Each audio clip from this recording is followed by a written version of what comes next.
Yahoo! Hello, hello, hello mga masters and mga ka-G! Good morning, good morning, good morning, good morning po sa inyong lahat dyan sa Pilipinas at sa buong Asian countries at kung saan ka mang lupalop ng ating daigdig.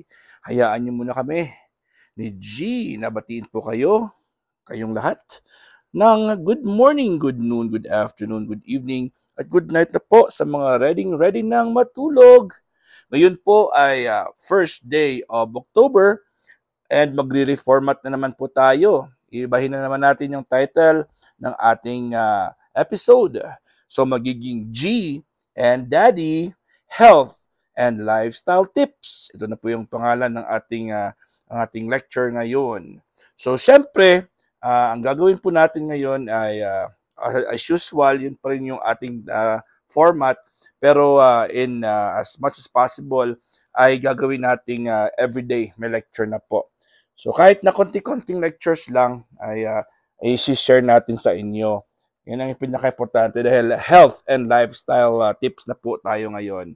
So anong topic natin ngayon mga masters? Ang topic po natin ngayon is about, ito po, magandang topic po ito sa mga mahilig po dito. So ito po ang ating white and red potatoes. Ang sabi po dito, they belong in the ground. So paano, anong ibig sabihin yan? They belong in the ground. So not right,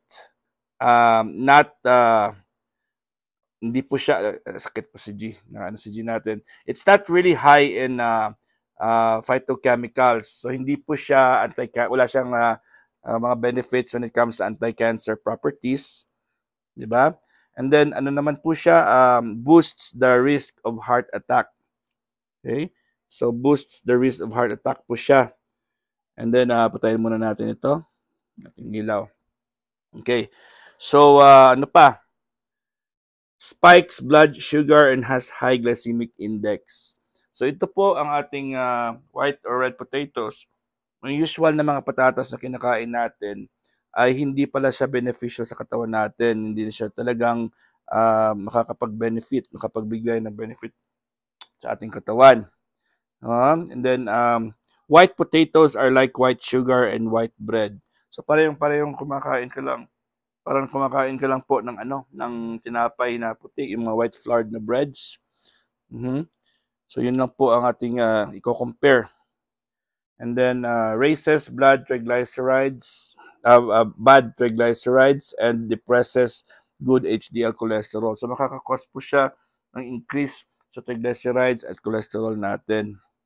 Ano pa? High consumption raises odds in developing type 2 diabetes. O, diba? Sino sa inyo dyan ang laging kumakain ng patatas? Ayun. French fries, mashed potatoes, kung ano mang klaseng mga luto ng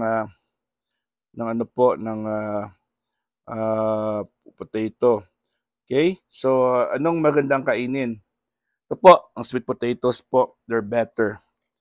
Mas maganda po ang white potato, sweet potatoes, or ang tinatawag nating kamote. Okay? So, mas maganda siya dahil una sa lahat, has low glycemic index po siya. Pag sinabi natin has low glycemic index, hindi po siya mataas sa sugar content. Okay? And then, rich in anthocyanins. So, ang anthocyanins po ay anti-cancer property din po yan. Ito din po yung matatagpuan po sa berries. Yung berries na sinabi ko kahapon, yung berries kasi meron po siyang anti-androgenic factor. Yung anthocyanins, yung mga kulay, yung orange, yung purple, siya po yung nagbibigay ng kulay po sa prutas or sa pagkain. Ang anthocyanin po ay nagpo-protect po ng particular fruit or vegetable or leaves para po ma-prevent ang oxidation process. So pag kinain po natin yan, ang pagkain na mayroong anthocyanin, mapoprotektahan din po yung ating katawan sa aging process. Okay? So, highly recommended po siya. So, recommended natin po yung sweet potatoes. And then,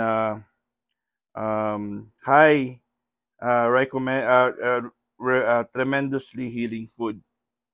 So ano po siya, healing food po siya, na ibig sabihin po ay pag kinain natin ay maraming benefits na makukuha sa katawan natin, na bibigay sa katawan natin.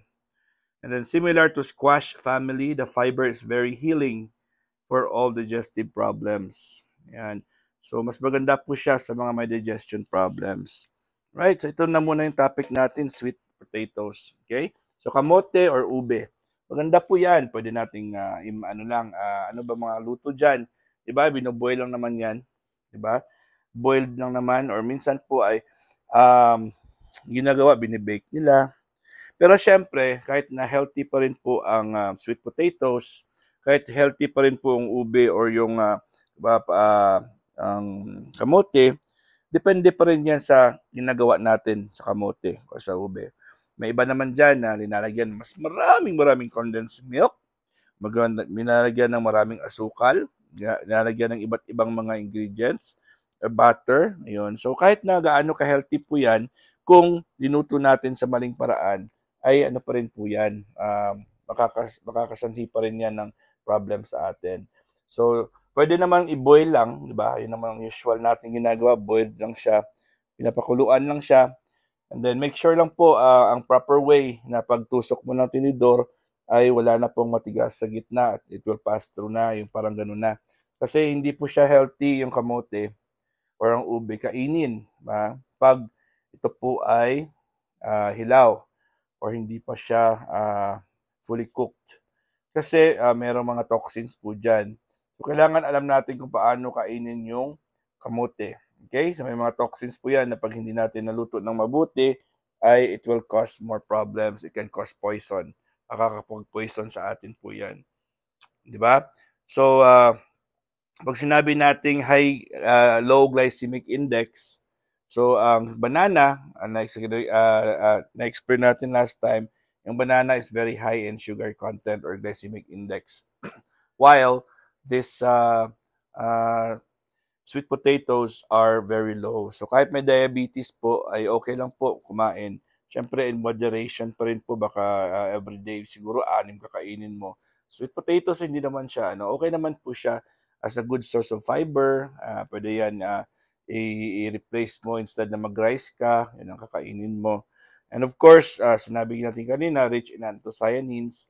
So anthocyanins po are very important when it comes to anti-cancer. Kasi yun po ay nagpo-protect ng ating mga cells from oxidation process. So make sure lang po na kailangan lang na syempre gawin din po yung ating mga tips na nabigay previously. Anong mga tips na nabigay natin last time?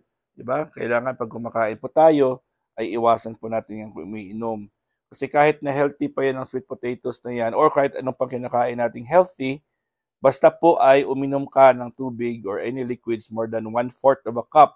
Basta mas marami pa or mas madami pa sa 1/4 of a cup, ay may possibility po yan na tutunawin na ma-dilute niyo po yung inyong concentrated, supposed to be ng mga enzymes at laway at gastric juices. So pag diluted na po ang ating gastric juices, sorry na at hindi na po nating hindi na po ma-process ng mabuti ang pagkain kasi po yung enzymes natin ay nawalang bisa na po. So tandaan lang po natin yan. I hope na nakakapasok din po yan sa inyong memory kasi yun ang ating goal dito. Paulit-ulit kong ginagawa yan dahil kailangan natin gawin yan. Kailangan natin ituro yan. Kasi marami pa sa atin dyan ang medyo may mga health problems na at natatakot pumunta sa doktor, natatakot gumastos, at natatakot po silang maalaman ng iba na meron silang kasakit. So yan po ang ating kailangan sa ating katawan mismo, tayo mismo ay within a natural way, pwede po natin iyang ma-correct. So tandaan po natin, last time na lecture ko rin po ng ating katawan, the human system, the human body has 3 major factors that keep us alive. So yung pinakauna dyan is oxygen, and the nutrition, and number 3 is sleep and relaxation. So nutrition, we are teaching about how to eat properly. Pero tandaan natin, kahit healthy pa yung pagkain mo, kung hindi siya na-absorb ng katawan natin, still sayang po ang iyong kinakain at sayang po ang iyong gastos. Diba? So, I hope na ma-appreciate nyo rin po ang ating mga ginagawa, yung lecture natin. So, ulitin ko lang po na mas maganda po kainin at mas beneficial po ang kamote or yung yams kainin compared sa patatas. So, there's two types of patatas na kailangan iwasan natin. Yung white, yung main lang na white, ito po yung white at saka yung red. Ang red potatoes kasi, ang difference yung naman yan is yung balat niya. Diba? Ang balat niya lang naman ang difference niyan. So, ulitin natin. Ito po sila. Ito po yung itsura ng white or red potatoes. Diba? Pareho lang naman yung naman yun eh. Yellow, parang yellow or cream white. So, they belong in the ground, not high in phytochemicals. Boosts the risk of heart attack. So, mas malaking tendency, possibility na magkaka-heart attack pag palaging kumakain yan. Spikes blood sugar and has high glycemic index. So, sparks blood sugar, pinapataas niya. And ang kanyang ang glycemic index is the sugar content. Glycemic index is mataas. So, may possibility na papataasin din talaga yung sugar level mo.